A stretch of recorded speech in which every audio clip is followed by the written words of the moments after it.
Es viernes, ya empezó el fin de semana y hoy en Es la Hora de Opinar con Carlos Miguel Prieto, Gabriela Jiménez y Aletia Lozano vamos a hablar de la música y su importancia en nuestra vida cotidiana. Así que quédese aquí en Foro, que ya comenzó la Hora de Opinar.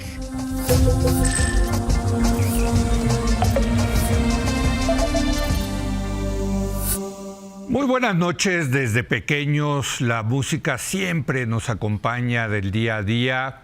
La escuchamos casi en todo momento cuando realizamos otras actividades, incluso cuando nos bañamos. La música no solo nos entretiene, también nos educa, regula nuestras emociones, nos da felicidad, nos da coraje, nos relaja. Para hablar de la música en nuestra vida cotidiana, invité el día de hoy a Carlos Miguel Prieto, él es director de la Sinfónica de Minería. Carlos, qué gusto tenerte de nuevo aquí. Qué gusto estar aquí. Gracias por la invitación. Gracias por venir. También le doy la bienvenida a Gabriela Jiménez. Ella es timbalista, la timbalista principal de la Sinfónica de Minería. ¿Cómo estás? Muy buenas noches. Muchas gracias, muy bien. Gracias por venir. Muchas gracias. Y finalmente Aletia, ¿sí se dice? Sí, Aletia Lozano. Ella es flautista principal también de la Sinfónica de Minería. ¿Cómo estás? Muy buenas noches. Buenas noches, encantada. Bueno, antes de entrarle al tema de qué significa la música, les fue a todo dar, ¿verdad, Carlos? En esta última temporada. Acaba de terminar la temporada de la Orquesta Sinfónica de Minería ahí en la Sala Nezahualcóyotl. Yo no pude ir en esta ocasión porque andaba fuera de México, pero me dijeron que estuvo sensacional, Carlos. Pues sí, porque a la hora de planear la temporada son una cantidad de diferentes factores los que hay que poner en juego: la presencia de los solistas, la programación, hacer que los programas tengan un interés tanto para el melómano, que el melómano muchas veces lo que quiere es cosas nuevas o cosas que se oyen poco, pero también atraer al gran público. Y la verdad es que estoy orgullosísimo de la orquesta y del nivel que demostró la orquesta, pero también del apoyo del público, porque eso, nosotros dependemos del público y nos da sentido el público. Claro. Y el apoyo de este año ha sido impresionante, en donde verdaderamente no recuerdo un solo concierto en donde no haya estado básicamente lleno. Claro. Eso no quiere decir que todos los asientos estén llenos. Sí, pero lleno, la venta, etcétera. Sí. Y el entusiasmo del público y el respeto del público ante algunas obras que se oyen por primera vez. Tocamos Tzam de Gabriela Ortiz, que bueno, Gabriela está en un gran momento. Gabriela Jiménez te puede contar de Gabriela Ortiz, puesto que la carrera de ambas ha estado mexicana, muy ¿no? Sí. Mexicana, ella compositora mexicana, ¿no? Simple y sencillamente la compositora residente de la temporada que viene en el Carnegie Hall. Ah, mira, nada más. Entonces, wow. El respeto y la admiración con la que el público tomó la obra de Gabriela, tomó una obra nueva de Antonio Juan Marcos, tomó el nuevo concierto de violín de Arturo Márquez.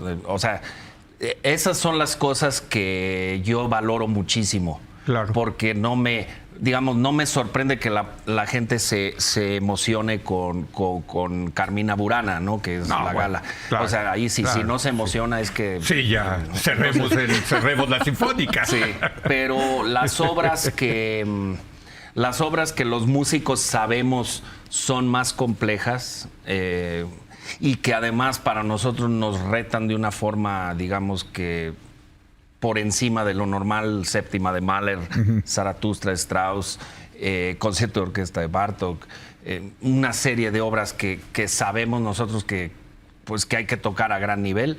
El nivel que demostró la orquesta fue impresionante, y para mí el nivel de respeto y de trabajo en los ensayos fue lo que realmente... ¿Con cuál terminaron? Porque ya sabes, hay una tradición, ¿no? Que el último concierto hacen algo muy especial. Sí, sí. En esta ocasión, ¿cuál fue el cerrajón? Bueno, ¿no? Fue una obra que yo creo que nuestras dos amigas pueden tocar de memoria, que es Carmina Burana. Ah, Carmina Burana. Y una que todos respetamos y queremos, que es Till Eulenspiegel de Strauss. Son mira, dos Strauss. obras que tienen dos visiones diferentes del medievo. Una que es un personaje mítico del mundo germano, que es engañabobos Till Eulenspiegel, y la otra son esa serie de poemas y de canciones del tiempo medieval, que es Carmina Burana, que tiene en nuestro país un cartel impresionante. Con coro, obviamente. Con coro, qué bárbaro, qué manera de cantar el coro, y con coro de niños. Y dentro del coro de niños de 5 o 6 años. ¡Wow! Sí. ¡Qué maravilla! Y con unos solistas fabulosos. Tendrías unas 200 personas ahí que Sí, dirigir. por lo menos 200 en el escenario. ¡Wow! ¡Qué cosa! Y por cierto que ellas dos tienen un momento solista, las dos juntitas. A ver, ¿qué Sí, tal? sí, Bueno, es quiero cierto. contarle a las que no conocen a Gabriela, que es la estrella más carismática, hay que decirlo, de la orquesta. Pero por mucho, ¿eh? Porque si no sale y se revienta en aplausos la sala, porque te pones a bailar, o sea, tú sí expresas una emoción que la verdad conectas con el público. Gabriela. Leo, muchas gracias por tu comentario. Bueno, en realidad yo disfruto muchísimo. Debo decir que me inspiro. Sí. Yo me inspiro en mis colegas, o sea, no, Sí. no nace de la nada. Definitivamente del maestro, de lo que están construyendo los colegas y obviamente los compositores, pues para mí es más que es el mejor momento que puedo yo decir que está comprimido en un momento ahí, es justo en el concierto. Entonces, Sí. por eso para mí es tan emocionante. Y, La temporada sensacional. Imagínate, sí, es el aplauso del público, de hecho, es para nosotros un alimento tan bonito. Se siente el corazón Claro. del público cuando aplaude así, es como, bueno, ¿qué más puede uno hacer más que lo que hacemos es entregar con el corazón nuestra virtud, que es hacer música? Sí, claro que sí. Y justo lo que comentas, ¿no? Tenemos un solito ahí, no me acuerdo ni qué número es, pero sí, yo estoy, es lo que le digo a Leti, ayer te comenté, ¿no? Saliendo del concierto. Qué bueno que puedo verte de costado, porque te puedo seguir perfectamente. Es así como se trabaja en la orquesta ese ¿Te pones un nervioso, trabajo de- Aletia, en el Sí, solo? siempre. O sea, ya sabes Siempre. que ya va a venir y que te va a tocar y que va a estar en el spotlight en ese momento, ¿no? Sí, pero es una cosa más como de emoción del Pero momento. además ustedes le a decir, ahora me toca, ¿no? O sea, hay Exacto. algo de Sí, eso, con ¿no? permiso. ¿O no? ¿Sí? Pues para los músicos de orquesta siempre tenemos esta noción de que somos una pequeña parte de algo grandioso. Claro. Y eso no es banal. Sí. Eso es increíble ser parte Claro. de algo tan grande, y cuando tenemos solos, pues es también el momento de brillar. Claro, Entonces ¿no? es muy Totalmente. gratificante. Y hay que decirlo que el maestro Prieto, pues sí, siempre les agradece mucho ¿no? O sea, al final, ¿no? Sí. O sea, los hace levantarse. A veces a mí me gustaría tener otros 20 minutos para levantar a cada una de las Sí, personas. sí. Pero esa es una de las cosas más feas que hay, decir en el huapango, pues ¿quién? El arpa, la trompeta, Sí. el trombón. Tú eres muy generoso. No, la pero no es verdad por que ser sí. generoso, es que Sí.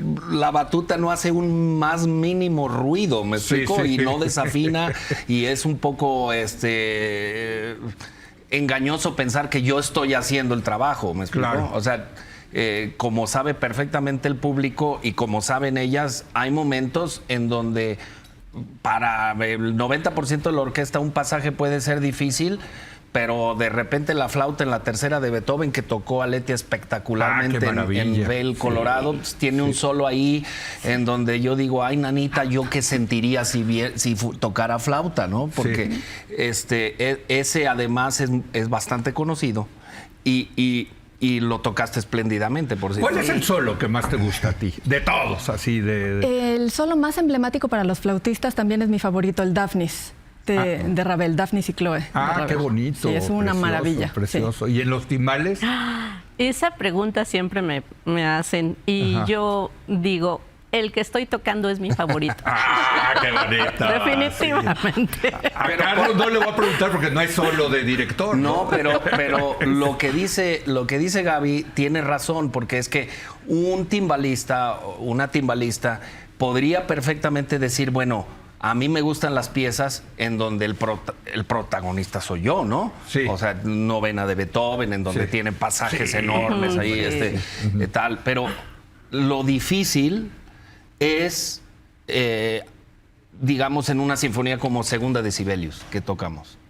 O sea, la participación de los timbales es diferente que en la de otra pieza. O sea, empieza una sinfonía de Haydn o una sinfonía de Beethoven. En esa pieza, Sibelius le subió el nivel a la manera de tocar timbales y al idioma de los timbales. Entonces, y no digamos concierto para orquesta de Bartók. Entonces, Gaby, como tiene una experiencia sensacional, ¿no? O sea, es alguien que lleva décadas perfeccionando su forma de tocar, pues trae muchas cachuchas. Entonces, es diferente la cachucha que traes como un timbalista en Revueltas o en el Huapango, mira, o sea, que en Sibelius. Y entonces, por eso el mensaje que es genial es que somos mexicanos y estamos tocando música finlandesa, música alemana, y llevamos toda la vida haciéndolo. Y justamente para mí el mayor, al final de la séptima de Mahler, la semana pasada, yo me emocioné muchísimo, porque vi en el escenario, primero es una orquesta gigantesca, y vi en el escenario como 30 personas que yo conocí antes de que fueran profesionales. Y ya y ya están a espectacular esta era como nivel. Su graduación, más o menos, No, o sea, ya más que el posgrado, ¿no? Están más allá, pero lo que veo es que cuando oyes un clarinetista como Héctor Noriega, al que yo conocí cuando estaba en su carrera en Estados Unidos, y lo oyes tocar séptima de Mahler, y dices, maestro, esto es un chavo que va a llegar donde él quiera. Talento. ¿No? Entonces, el conocerlos antes, para mí es una cosa muy, muy impactante. A ellas yo también las conozco desde hace mucho tiempo. Y me emociona, no quiero aquí parecer así como nada más de lo que soy, pero me emociona compartir el escenario con gente así, con gente que, como Shari, por ejemplo, que su primera experiencia como concertino, digamos ya a un nivel alto, pues fue con nosotros. Verlos tocar al nivel que están tocando, que ya es un nivel verdaderamente de grabación a nivel mundial. No, de clase mundial, sin duda. Eso es un orgullo gigantesco. Déjame pasar ya al tema de la música, lo que representa la música, claro. Gabriela. Obvio, para ti es tu forma de vida, o sea, tú te ganas tu dinerito tocando música, pero más allá de eso, ¿qué representa para ti la música? Bueno, yo debo decir algo que a lo mejor no lo conocen varios de mis colegas, pero para mí, yo creo que la música no la elige uno, sino que no elige uno ser músico, sino que la música elige a uno para ser músico. Ajá. Y más allá, después de tantos años de ser timbalista y como tengo el panorama amplio de la orquesta, entonces puedo ver los perfiles de cada instrumentista. Puedo decir que tampoco elegimos el instrumento, también el instrumento nos elige. Esa es una pregunta que les iba a hacer, porque cuando dijiste voy a ser timbalista, ¿no? Exacto, a eso voy. Yo primero inicié con flauta. ¿Sí? Mira, mi do, mi fa, son así. En banda. Sí. Hasta marché en un 20 de noviembre en el Zócalo. Y eso no es por nada, pero ayuda muchísimo a uno como percusionista a respirar, a poder respirar con los maestros de aliento, que es lo más cercano en una orquesta, es alientos y después cuerdas, es un poquito más lejana la producción de sonido. Más, tenemos que estar integrados, o sea, hay que aprender de todos, ¿no? Pero el punto es que inicié ahí luego después de flauta con piano y después a percusiones. Entonces el camino me ha ayudado mucho a entender mejor cómo es la producción del sonido. Lejos de yo pensar que iba a ser timbalista, al ver un concierto de percusiones dije, mira, eso está genial porque son sonidos tan variados y además se mueven, eso como me encantó, se desplazan. Sí, porque tienen que ir a un timbal, a otro y luego otro y al xilófono y luego al triángulo, en fin. Eso, el manejo del espacio y el manejo de las texturas y de las dinámicas de cero a un infinito, Sí. Ya ni un millón es suficiente. Eso a mí me llamó, me atrapó. Y según yo elegí ser percusionista, pero creo que no. Entonces yo creo que para mí significa... No me puedo imaginar, he visto clases de flauta, he visto clases de violín, nunca he visto una clase de timbales, ¿no? Te Ser interesantes los timbalistas ahí, ¿no? De hecho, fui a un simposio de, masterclasses de timbalistas, Sí. Éramos 80 timbalistas. ¡Wow! Ajá. Tim Jennings, timbalista de Boston Symphony, estaba ahí. Éramos Sí. como primerizos en ese momento. Y es muy curioso cómo se da justamente. Por un lado es la parte del ritmo, que todos sabemos, el ritmo es lo básico Claro, en la música. claro. O sea, es lo primero que Sí, surge sí, y sí. lo primero que se califica Sí. cuando están las audiciones, etcétera. Sí. Y posteriormente viene ya la parte de la armonía y la melodía y cómo se puede uno meter en estar dentro de la unidad de lo que es la orquesta. Entonces te puedo decir que en las clases, pues sí puedes tocar el ritmo, puedes tocar la afinación, puedes tocar las dinámicas, pero si no suena a timbales, si suena a un ruido, Sí. algo no estás haciendo bien. Entonces lo primero que hay que hacer es pensar en el sonido que quieres producir. No es de pum, nada más así de como el primer, casi siempre el primer instrumento que tenemos de bebé son sonajitas. Sí. Entonces no es por nada, pero eso es genial, ¿no? Sí. Y aparte, una broma que decía un ingeniero en acústica decía que el primer sonido es el Big Bang. Entonces, bueno, ok, de ahí salió todo. ¿no? Entonces, sí estamos inmersos en ritmo, estamos inmersos en sonidos melódicos, incluso. No conozco yo hasta el momento a un ser humano que hable siempre en el mismo tono. Eso no existe. Nosotros expresamos como parte de... No, bueno, tenemos la música por intrínseca, dentro, ¿no? sí, dentro. Sí. ¿Qué es para ti la música, Letia? Para mí la música atiende 3 necesidades básicas del ser humano, Sí. que son la expresión, la comunicación y la conexión. Y es por eso que es tan poderosa. Sí. Y es impresionante, cada vez hay más estudios que revelan los efectos que tiene la música en el cuerpo, en el cerebro. Es como si los seres humanos hubiéramos evolucionado para optimizar esta respuesta a la música. Y también hay estudios que... Eso es interesante, ¿eh? Es fascinante. Sí. Estudios que nos hacen saber que la gente que toca un instrumento musical cambia la función de su cerebro. Hay más interconexión entre los hemisferios. Si tú tomas a 2 niños, uno que empieza a tocar un instrumento y otro que no, al año ya se pueden ver diferencias en el cerebro. Entonces, que el cuerpo, que el cerebro funcione de esa manera ante la música. ¿Empezaste? Sí, yo vengo de una familia donde no hay ningún músico. Qué en mi interesante. familia no tocan ni la puerta. Y cuando la tocan mal. Exacto. Entonces yo empecé con una radio antigua que teníamos buscando estaciones de radio y me quedaba en las estaciones de música clásica. Y luego yo le decía a mis papás, qué bonita es la música sin cantar. Sí. Esa era mi definición. Sí. Y afortunadamente... en ese medio de no músicos, nadie me dijo que cuando yo empecé la flauta a los 13 años, que era tarde. O sea, si tú le preguntas a los músicos profesionales a qué edad empezaron a estudiar, muchos empezaron a los 4 o 5 años. Sí. Yo empecé la flauta a los 13. Nadie me dijo que era tarde y que bueno, porque Pero tal vez me lo estás. hubiera creído y heme aquí. Fíjate. Sí. Para ti, Carlos Miguel, ¿qué es la música? Para un conductor, pues... La verdad es que yo le voy a comprar esa idea a Letia porque me encantó lo que dijo. Sí. O sea, y también Gaby. O sea, me parece que la combinación de las 2 ideas que acabamos de escuchar sería para mí lo que lo definiría. Pero para mí, en lo personal, es una forma de expresar y de comunicar que no puedo yo hacer de otra forma. O sea, hay personas que saben escribir de una manera que te lleva a otro mundo.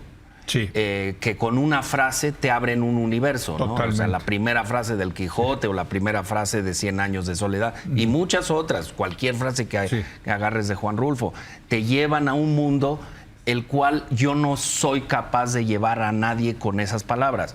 Pero la música, sí. O sea que a mí me permitió, por azares del destino, me empezó a gustar la música sinfónica como a los 8 años. Bueno, tú sí venías de una familia, wow. musical, Sí, pero de una familia musical de Ajá. música de cámara. Es decir, el medio era el cuarteto. Porque el cuarteto es el que unió a mis abuelos y el que unió a mis bisabuelos. Entonces, el cuarteto de cuerdas son 2 violines, viola y cello. Sí. Y yo me empecé a aficionar fuertísimo a aprenderme las sinfonías de Beethoven, las sinfonías de Tchaikovsky, en unos cassettes que tenía y ponía al azar para aprenderme cuál era el tercer movimiento de esta. Y eso no sé cómo le hice, pero es como haber plantado una semilla a una edad muy temprana de algo que se volvió una vocación, ¿sí? Y no solo una vocación, una profesión. Sí, pues entonces, quizá el mensaje más fuerte de lo que hemos dicho es el efecto que tiene en un niño o en una niña ese momento insospechado en donde de repente oyes una flauta. O sea, de veras es impresionante cuando uno le pregunta a los niños, ¿qué es lo que más te gustó? Mira, el año pasado, tú te debes acordar de eso, tocamos un concierto familiar en la Nesa, el cual estaba destinado a los médicos. Sí. No era familiar, era un concierto normal sí. para la Facultad de Medicina. Y yo vi a un chavo que venía con su bata de medicina y todo, con una flauta. O sea, yo me dije, bueno, a ver, espérame, esto no es normal, ¿no? Y entonces, pues yo le pregunté, oye, ¿por qué traes tu flauta? Pues porque es mi pasión. Y entonces el chavo, me estoy acordando de su cara, subió al escenario, o sea, es médico, ¿eh? Sí, sí. O estudiante de medicina. Sí. Subió al escenario y se puso a tocar una parte del concierto de Mozart de flauta, pues que no es fácil, ¿no? Sí. Y después lo sentamos con la orquesta y qué maravilla. el cuate lo pasó de maravilla y nosotros también. Bueno, ¿qué es lo que hace? Por cierto, déjame paréntesis. La mayoría de los doctores operan con música. Es cierto. Sí sabían eso, Sí, o sea, sí, tienen Ponen su su lista favorita, sí. y ahí están, ¿no? Pero perdón. No. O sea, te podemos dar cientos de ejemplos de cómo la música le ha cambiado la vida a jóvenes, a niños y a no jóvenes. O sea, más allá del universo de los que nos dedicamos a la música profesionalmente, te estoy diciendo que yo nunca he visto algo cambiarle la vida tanto a un enfermo, cambiarle la vida tanto a un joven, tanto a una persona que está sufriendo o que está disfrutando, como descubrir de repente a un insospechado compositor. Sea cual sea este compositor y sea cual sea el género de la música, porque lo que no hacemos los músicos profesionales es ponerles límites. Yo me gusta citar la frase de Duke Ellington que decía que solamente hay 2 tipos de música, la buena y toda la demás, ¿no? Entonces, no quiere decir que el rock, no, sino que... Pero sí te voy a decir ahí, Carlos Miguel, que lo que ustedes hacen, lo que es una orquesta sinfónica y una filarmónica, para mí sí es el epítome de la civilización humana. O sea, si tú ves los años de civilización que hay en una orquesta, ¿no? Desde quién inventó los instrumentos, ¿no? Y desde cómo se tienen que coordinar y cooperar, ¿no? Hasta 200 personas para producir un sonido con ritmo, con melodía, en fin. Sí, una idea. O sea, a ver, es que eso es lo que nos diferencia de los animales, o sea, ¿no? O sea, esa es la civilización humana. A mí me parece espectacular eso, Carlos Miguel. No, yo estoy de acuerdo y ahora que dices lo de las 200 personas, si tú pones a 200 personas con coro, ¿ok? A tocar un acorde en do mayor y después pones a 200 personas tocando otros instrumentos, tocando un acorde en do mayor en otra sala, va a ser una experiencia absolutamente diferente. Claro, la interpretación. No solo la interpretación, el simple hecho de los instrumentos donde están. Eso mira, quiere decir que en la sala Nesa un acorde de do mayor suena diferente que en Bellas Artes, suena diferente que en una plaza y además suena diferente a las 12 que a las 8. Entonces, esa magia del momento, esa no te la puede dar tu mejor equipo de sonido en tu casa o en tu teléfono. No. Totalmente. Entonces, esa magia... No, y es otra experiencia ver... A mí me encanta irlos a ver porque es ver cómo están produciendo música, ¿no? Sí, la interacción. Porque hoy en día, efectivamente, pues tú agarras tu celular y ya encuentras todo. Y además lo encuentras inmediatamente hoy en día, ¿no? Sí. Pero ver cómo ustedes producen la música a mí me parece... una cosa bellísima. La semana pasada yo aprendí una lección, o sea, es que yo estoy aprendiendo lecciones diario, pero le pregunté a Gaby una cosa, porque le dije, bueno, la primera nota suena así y la segunda suena un poco mejor. Sí. ¿No podrías hacer que la primera suene como la segunda? Y me explicó una cosa y yo me quedé así. Y desde entonces no he dejado de pensar eso. Cuéntale. A ver. Sí, bueno, es una razón acústica y física. Una vez que cualquier material, cualquier cosa, está inactivo, tiene, digamos, una cualidad. Y si tú lo haces vibrar, el siguiente ya está vibrando. Al segundo ya va a estar vibrando, entonces tiene ya una... onda. Ya está... Oye, por eso a veces te pones tú... No, bueno, eso, eso es para afinar los timbales. ¿Sí? Yo me acerco porque tengo que o checar que esté bien o cambiar la afinación. Okay. O sea, no ven un pedal que está abajo para poder tensar o distensar la membrana que hace sonidos más agudos, más tensos. ¿De qué es la membrana? Es de plástico, pero es con imitación piel. Eso es lo que estamos buscando antes era normalmente. de piel, el plástico no Todavía, existía. pero es un lío conseguir piel. ¿Ah, sí? Sí, de hecho. ¿Es piel de vaca? Piel de carnero, sí. ¿De carnero? Sí, casco, sí. Es que a mí, yo te comentaba, Carlos, mira, y voy a hacer un programa sobre eso de cómo se inventaron los instrumentos. Sí, es porque se me hace... O sea, ¿quién inventó el oboe? ¿Quién inventó el clarinete? ¿Quién inventó la flauta? Yo creo que la flauta debe haber sido uno de los primeros. Primerísimos. Sí, claro, ¿no? Porque es un palito. Bueno, hoy la flauta es mucho más sofisticada, ¿no? Pero sí. Pero mira, por ejemplo, hablando de la flauta, y hablaba de Ravel. También eso que dice Gaby sobre el primer sonido, es curioso, pero si a mí me preguntas, ¿qué dos instrumentos pueden cambiar totalmente el panorama de una pieza con una nota bonita? Yo diría que la flauta y el clarinete. Sí, claro, sí. Y eso no quiere decir, y el tercero, quizá el corno, ¿ok? Eso no quiere decir ¿Quién inventó el corno, Dios mío? O sea, ¿cómo dijeron? No, a ver, dóblalo por acá, hazlo por... No. Pero es decir que cada instrumento tiene una calidad. Y yo siempre le digo... Pero son vientos, fíjate, no son ni percusiones. No, bueno, digo, yo toco el cuerdas. violín, o sea que no es que yo discrimine contra el instrumento propio, pero es que no existe un sonido en las cuerdas que pueda imitar la primera nota del preludio de la siesta de un fauno de Debussy. Explícales lo difícil que es ese principio. A ver. Extremadamente difícil. ¿Por qué? Pero ¿en qué sentido? ¿De que tienes que tomar mucho aire? O sea, en fin, ¿dónde está la dificultad? Tienes que tomar mucho aire, tienes que empezar con una nota muy tenue, muy delicada, y tienes que aguantar mucho tiempo en una sola respiración para construir la frase musical.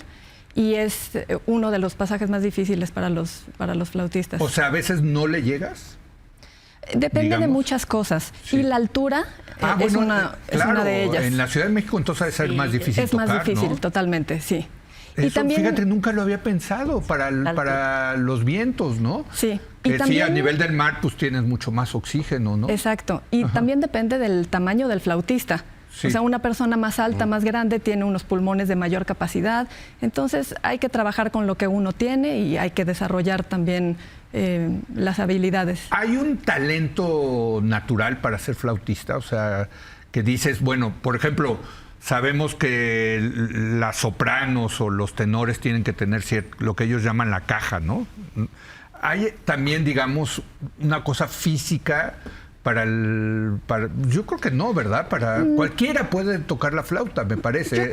Yo creo que sí, yo solamente... Y también el timbal, ¿no? Supongo, sí, de hecho, ¿no? sí, justo iba a comentar algo al respecto. Cuando yo inicié, notaba como Antero Chávez, por ejemplo, un gran maestro que, bueno, ya no está con nosotros en este plano, pero sí, platillista famosísimo. Sí.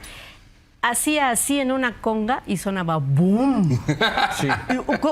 ¿Cuándo cambiaron la conga, no? O sea, sí. Y yo por mucho tiempo pensaba, ¿cuándo voy a poder lograr eso? Después de tantísimos años y justamente estar trabajando en la producción del sonido, pero tiene mucho que ver los modelos. ¿Qué modelo tiene uno para cuando uno escucha algún sonido? Yo quiero... por lo menos acercarme a ese tipo de sonido. Cuando uno no lo escucha, no tiene un modelo, es difícil. Imaginar, uno puede hacerlo, ¿no?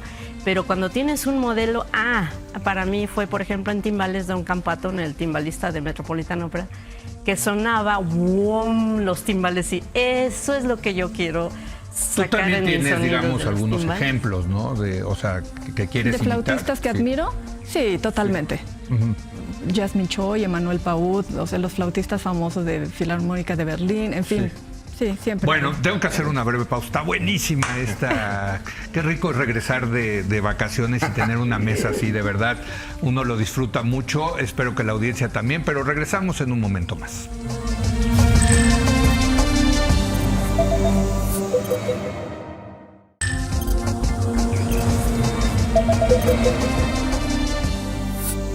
Oiga, qué buena charla estamos teniendo con Gabriela Jiménez, con Carlos Miguel Prieto y Aletia Lozano sobre la música. Es que yo no me puedo imaginar un mundo sin música.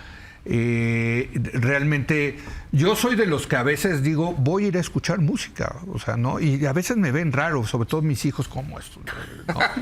No, o sea... Se baila. Sí, o sea, mi actividad siguiente es escuchar música. ¿No? Como que también creo que se ha perdido esa con las 25,000 cosas que hay hoy en día, ¿no? Pero nos estabas diciendo tú, porque estábamos comentando que Gabriela, una de las cosas que nos gusta a la audiencia es que parece que está bailando, ¿no? En el escenario. Y me decía, no, yo no estoy bailando. A ver. No pienso en bailar. No es la intención bailar. Pero parece. Parece, pues ¿A sí. poco es no? Lo que, ¿A poco no parece es lo que está podría bailando? parecer. Aunque hay veces que sí invita a un vals a bailar, pero bueno, esa es otra cosa, ¿no? Sí. Pero al punto a que voy es que para mí es bien importante pulsar. Como también hice Tai Chi y el cambio de peso es importante para mí, es muy importante. Entonces, y el manejo justamente de empatía y energía lo hacemos todo el tiempo en la orquesta, lo hacemos todo el tiempo.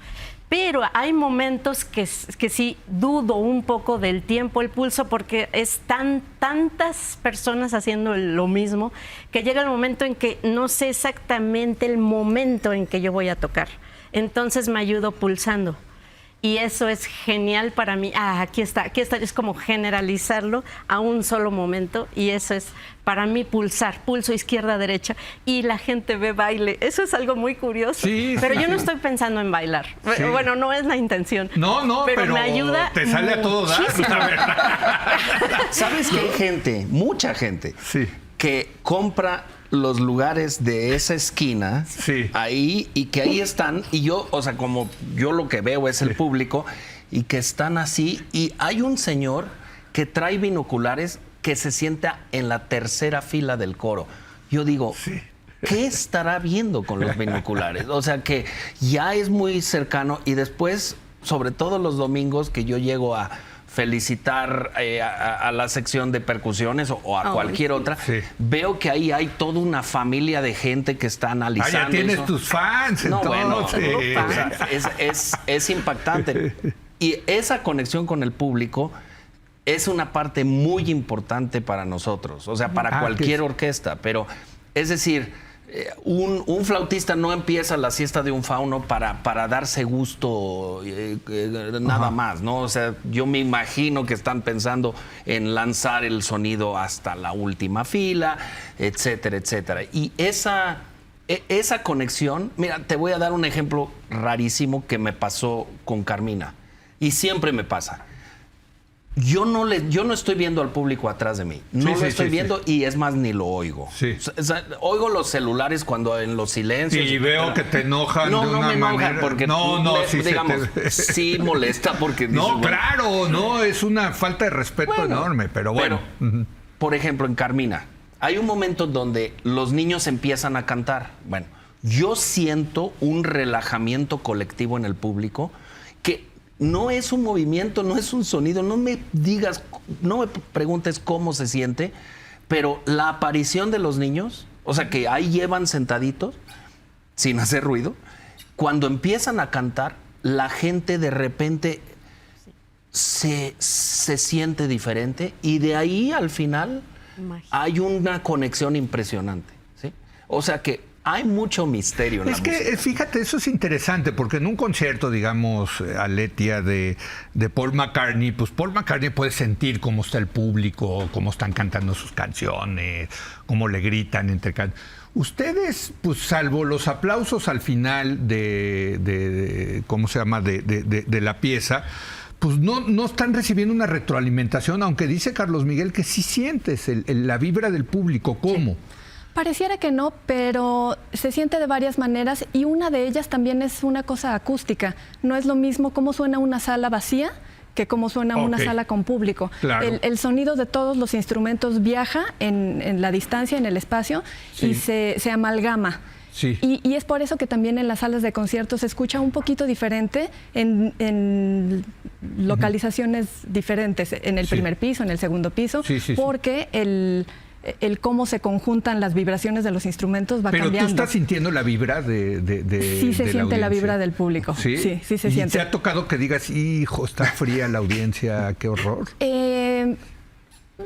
No tanto, ¿eh? Bueno, ¿no? Sí, a veces sí. Y a veces lo notamos así. Si la gente no se conectó con la obra que estamos tocando, lo notamos al final en el aplauso. Que terminamos y a veces son obras muy complicadas que llevaron mucho trabajo y la gente así, bravo, gracias, lo que sigue. Sí, me voy a echar mi chela. No gustó. Pero sí es una cosa que se siente y por eso los conciertos presenciales son tan especiales. Es algo que no puedes obtener de manera virtual. Tú también sientes la vibra. Sí, de hecho, algo que también mencionaba Carlos Miguel es algo muy interesante a la hora de que se produce el concierto, el sonido, la interpretación. Estamos todos a todo entregado. Sí. Y en ese momento yo sí percibo cómo está el público. De hecho, la atenta escucha presente, eso es otro boleto a cuando están como...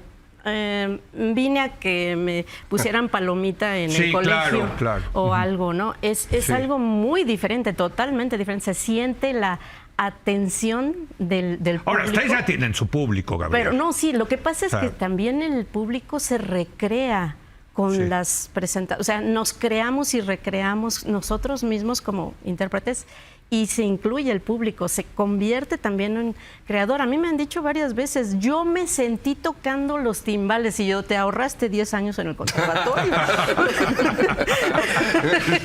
Te ahorraste un montón y de estudiar y todo. Pero es algo muy interesante cómo empatiza, entra en una empatía total. El público con el que está ejecutando o interpretando un instrumento o toda la orquesta, pero sí me ha tocado ese enorme virtud de poder llegar al corazón de la gente y que se sienta integrada también. Déjenme preguntarles, porque la música siempre está en constante progreso, siempre está cambiando, salen nuevos estilos que les puede gustar a unos, a otros no, en fin. Pero en el caso, Carlos Miguel, de la música clásica, ¿qué sigue? ¿Qué está pasando en el mundo de la música clásica? Bueno, pasan miles de cosas, o sea, sí está evolucionando. Sí. Mira, te doy un ejemplo, y te doy un ejemplo cercano.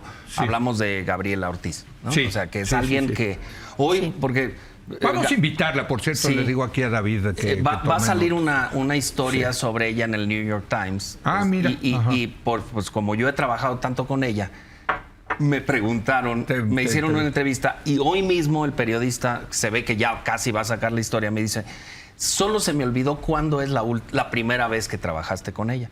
Sí. Y yo le dije 1999 y ella me corrigió y me dijo 1996. Bueno, Ok. en esos 28 años, que si yo sé que 28 años para toda la gente es muchísimo, ¿no? Sí. Pero para la historia de la música es un No, nada, abrir y cerrar de cero. ojos. Sí, sí. Entre el lenguaje de Gabriela en 96 y el lenguaje de hoy, hay no solo un proceso de maduración impresionante, sino un manejo del color orquestal y de la profundidad que da la coherencia en la composición, impresionante. Pero ¿por qué ella ha Pues, evolucionado? Porque ella tiene mucho talento y Sí. porque es una persona que ha sabido utilizar el contacto con orquestas, el contacto con músicos para aprender a escribir. Y es alguien que se le acerca Sí, a los a instrumentistas. a los instrumentistas para decir, oye, Ah, esto está bien así, está bien así. Sí. Entonces se va evolucionando. Y entonces, ¿qué pasa? Que la evolución de un compositor, no digamos como Beethoven, como Mahler, como Moncayo, como Chávez, Sí. como Gabriela, esa evolución es constante y salen nuevos compositores. Yo hice con la Filarmónica de Los Ángeles 6 estrenos hace 3 meses y son voces impresionantemente interesantes que están abriéndole la posibilidad. O sea, de repente, mira, una de las piezas que se estrenó quería imitar el sonido de una fábrica que hace los ¿cómo se llama eso que uno masca y que tiene como chilito y que es como azúcar? Como Miguelito. Exacto. Sí. Oye, le diste exactamente. Lo que quería dar Sí. era este chavo que se llama Panchito, Francisco, Sí. fue a la fábrica. De Miguelito. Sí, y vio cómo mezclaban la melaza Sí, y todo sí, eso, sí. y cómo hacía. El chilito, limón, y oyó azúcar. cómo sonaba así. Ajá. Bueno, tú cerrabas los ojos y en la orquesta ese era el sonido que tú tenías. Bueno, Qué interesante. eso es algo que no puede pasar en Dinamarca porque no tiene Miguelito. Entonces, ¿qué pasa? Que la música va imitando nuestra vida. Sí. Y es diferente, por ejemplo, hay una pieza de Juan Pablo Corteras que se llama Mariachitlán, ¿ok? Que es como una versión moderna de unos sones de mariachi de Blas Galindo, que es una versión clásica de 1930 y tantos o 40 Sí, y sí. tantos. Lo que él le incorporó es el sonido urbano que vive el mariachi, por ejemplo, en Garibaldi, en donde los mariachis se rifan la vida toreando Entre autos. coches. Entonces le mete los claxons en el coche. Ah, qué El mariachi del 2020 es diferente del de 1950. Entonces, la música, no solo de mariachi, de orquesta, de banda, de lo que tú quieras, va evolucionando porque va evolucionando nuestra vida. Claro. O sea, tú eres diferente que tus hijos. Y yo Sí, también. sí, Entonces, sí, sí. tú tienes una forma de pensar, pero tus hijos pueden reaccionar Ya lo ven de otra manera, claro. diferente. Ahora, eso no quiere decir que no haya nuevas y diferentes formas de interpretar a Bach. Todos los días la va a haber. Muy bien. Y eso va evolucionando. Bueno, déjenme hacer una última pausa y regresamos en este muy interesante programa sobre el papel de la música en nuestras vidas. Regresamos.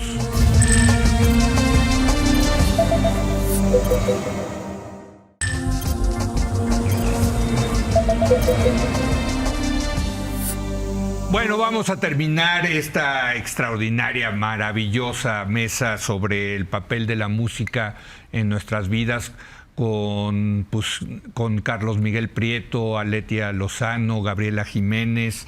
Yo siempre me quedo con esta duda. A ver, Aletia, tú, obvio, escuchas, practicas la música clásica, pero ¿qué más te gusta de música? Me gusta la salsa. Y ¿Te gusta la salsa? Sí. ¿Y la bailas? Y la bailo. Sí. Es excelente bailarina. Ah, mira. Y he sí. bailado en conciertos familiares. Sí. por cierto. Mira, de Y verdad. también escribió unas palabras, Líneas, sí. Unas décimas. unas décimas increíbles. Ah, mira. ¿No? Para interpretar antes del guapango, ¿verdad? Ah. Pero, o sea, Impresionante. Ah, qué padre. Porque estábamos haciendo un concierto con son jarocho. Sí. Con un grupo de son jarocho y Ajá. bueno, las décimas venían. ¿Y tú, venían a tú colación. las escribiste? Sí, tomé clases con una Ajá. poeta decimista. Sí. Y me animé a escribir unas décimas. Entonces, salsa, onda jarocha. Sí, ¿qué más? exactamente, música tradicional. Sí. Y eso también le da mucha riqueza al quehacer sinfónico porque hay muchos compositores que se inspiran en sus tradiciones culturales, en la música Sí, claro, tradicional de su país y eso también... O sea, es muy caribeño eso, ¿no? La salsa. Sí, Sí, pero ¿no? compositores de todo el mundo se han Sí, inspirado en la música tradicional ¿Han de hecho su pueblo. alguna vez un concierto de música clásica de salsa? Creo que no. Digo, porque hay de los Beatles y de Star sí. Wars. Ah, bueno, Star Wars es música de Con Williams. Ángeles Azules. Ah, sí. y con- A mí una vez me propusieron Los Ángeles Azules en una comida Sí, y eran, ya sabes que son con muchos hermanos, sí. y a mí me tocó en una comida de esta organización que se llama Líderes. Sí, sí, sí. Y estábamos en la misma comida en el auditorio y yo te debo decir que se me hicieron las personas más fascinantes, pero no sabía quiénes eran.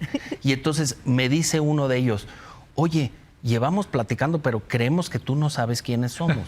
Y yo le dije, sí, la verdad. Y dice, mira, nosotros, este auditorio, porque era en el auditorio, Sí. lo llenamos 10 noches seguidas si queremos. De Iztapalapa para el mundo. Los Ángeles Azules. No, deberían de hacerlo. Qué padre.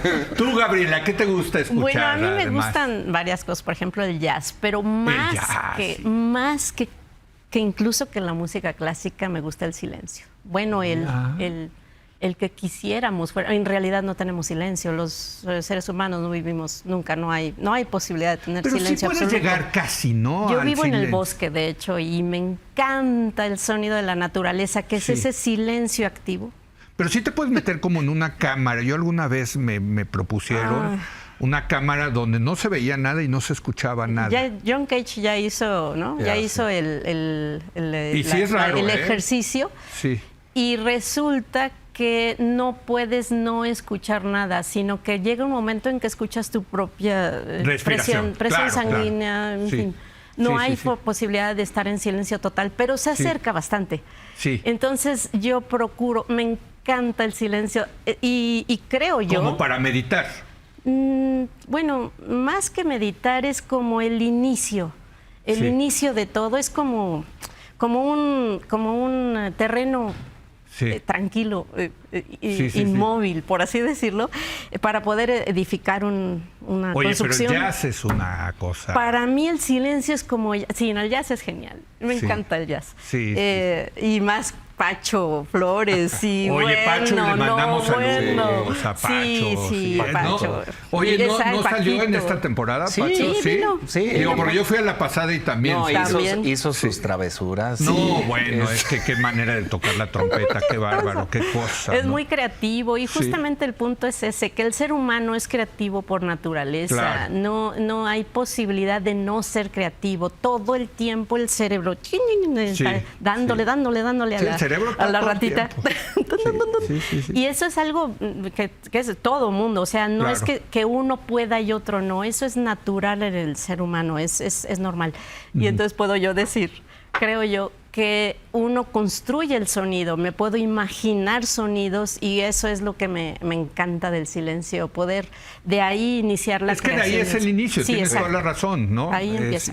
Tú, Carlos, ¿qué te gusta? Yo va cambiando, pero en general me gusta mucho oír cosas que no son cosas que yo pueda hacer. Por ejemplo, me encanta ponerme a oír recitales de piano, las sonatas de Beethoven. Me encanta el jazz. O sea, yo pasé 17 años de mi vida yendo y viniendo y pasando mucho tiempo en Nueva Orleans, que es uno de los sitios en donde lo que decía Letia es la forma de vivir. Y Es sí decir, siento que es mucha improvisación. Sí. Sí. Pero, o sea, Pero es que yo los veo y es que no me lo creo, Carlos. no, que hay sí, bases. sí, improvisan. La verdad, Digo, improvisan Sobre una base, sobre sí. una base. Sobre una armónica, base, pero pero hay claro. algunos músicos, Sí. Gabriela Montero es una de ellos, Sí.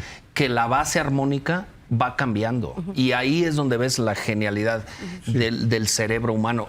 Para mí, jazzistas como John Coltrane, como Dizzy Gillespie, para mí, en este momento es mi obsesión.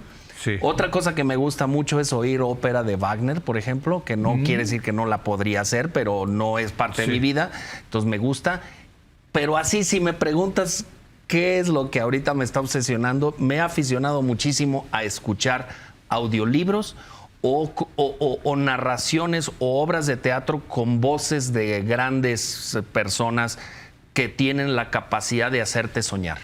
Y eso para mí es música. O sea, para mí es música oír yo pude y fui muchísimas veces a oír a López Tarso y gente así, o a Sir Ian McKellen en Inglaterra, que pude ver.